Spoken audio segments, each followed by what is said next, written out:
Anytime the facts start coming out about Donald Trump and his fecklessness and him not doing his job, or the decisions that he's made relative to the budget or running the government agencies that he is in charge of, anytime scrutiny starts getting pointed his way, Fox News jumps right into action to make him feel good about what he's not done, to make the audience feel good about their dear leader.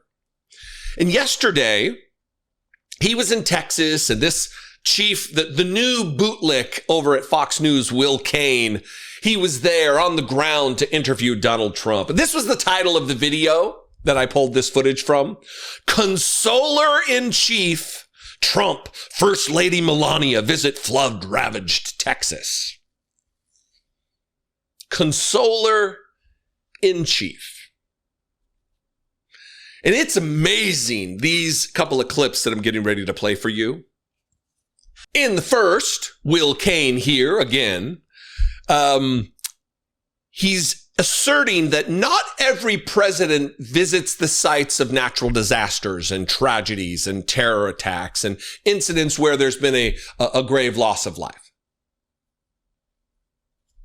It's just untrue. It's just factually not dealing with reality on reality's terms.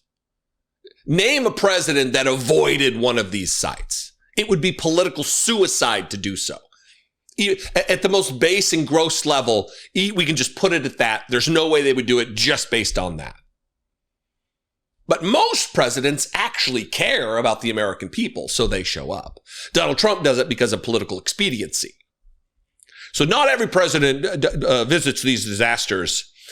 And then Donald Trump talks. And the reason I want to play this particular clip to start is because the next one, it's Donald Trump. He can't have the spotlight off himself for 5 seconds. What? All these people died? Somebody tried to kill me last summer. So he wants to talk and talk and talk in the most nebulous terms about the thing that didn't happen. But first, watch Will Cain tell Donald Trump he's unique among presidents to show up to tragedies.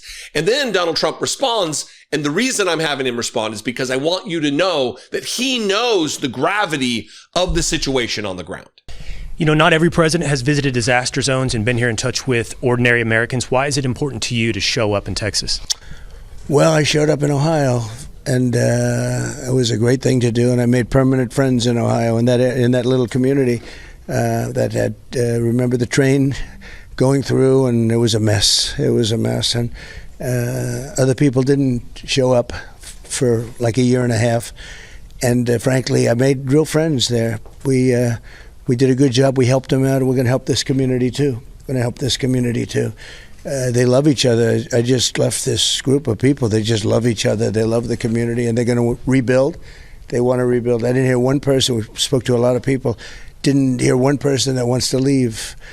And some lost a daughter, 2 daughters even. And boy, it's a tough thing that they're going through. But it's an amazing community. I like to do it. I think I have an obligation. I think as president, I really have an obligation to do it. I've done it many times, but this is as bad as I've seen. Not every president shows up for things like this, Will Cain? What? Name the president. Name the moment. Name the tragedy that someone didn't show up. Donald Trump tried and failed. That's not a thing that happened. Joe Biden didn't wait a year and a half to show up in Ohio. Donald Trump can't even recount the tragedy, the environmental disaster that took place in Palestine, Ohio. He can't even say what it is. He just talks in these vague, nebulous terms. But he does announce that he does have a full understanding of the loss of life here. Some people lost both of their daughters, but that's serious. And only seconds later, literally a couple of minutes later, maybe 3 minutes later, he's asked a question, and he starts talking about the assassination attempt in Butler. Because it's not enough that he can just be there to be the consoler-in-chief. He needs to make it about him. Hey, look, I know we're giving a bunch of attention to all this stuff that's going on here, but remember me, guys. Remember what happened to me last summer. That's also important. I'm also here. It's not just the 36 dead kids we should be talking about. What about me and the time that the guy shot at me? I've got this massive crowd of people, and all of a sudden, you hear and you feel something that's very unusual. And I got down quickly, and I was, people screaming, "Get down, get down!" It was the whole thing was just crazy, and it's hard to believe a year is up, and here we are. A lot of things have happened since then, including the presidency. So, I have an obligation to do a good job, I feel, because I was really saved. I was really saved by somebody very special. People that are shooters, I'm not so much of a shooter, but people that were shooters say it's almost impossible that was a miss. I mean, it was a hit, but it was a miss. Although I do get that throbbing feeling every once in a while. Is that right? Yeah, a little bit. No, I owe a lot, and I hope the reason I was saved was to save our country. We had a country that was, I don't say dead because it's too strong, but we had a country that was really very close to being finished, in my opinion. And now we have the hottest country in the world. That's why I'm so saddened by this. But, it's one of those things, those tragic things that happen.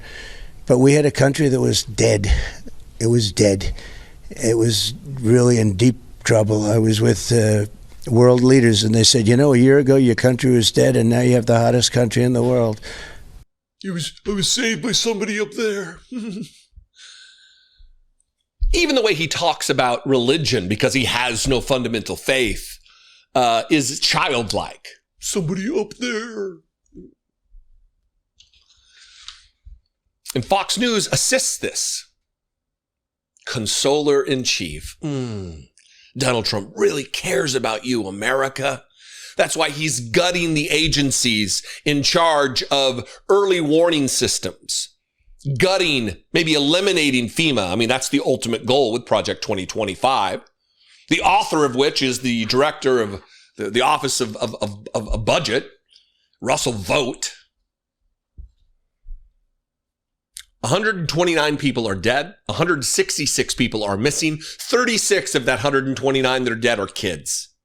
And Donald Trump is talking about what happened to him last summer with the ear that there's no injury to. No medical records were released. Yeah. Sick, twisted, disgusting, unpatriotic. Will Cain, you faketriot freak. Anyway, what do you think? I would appreciate your feedback here. You can comment below. You can also call the voicemail line and leave me a fewer than 3-minute voicemail, 714-576-4054. And of course, as always, you can email me daily at dollemore.com. I hope you have a great rest of the weekend. Be genuine. Take care of one another.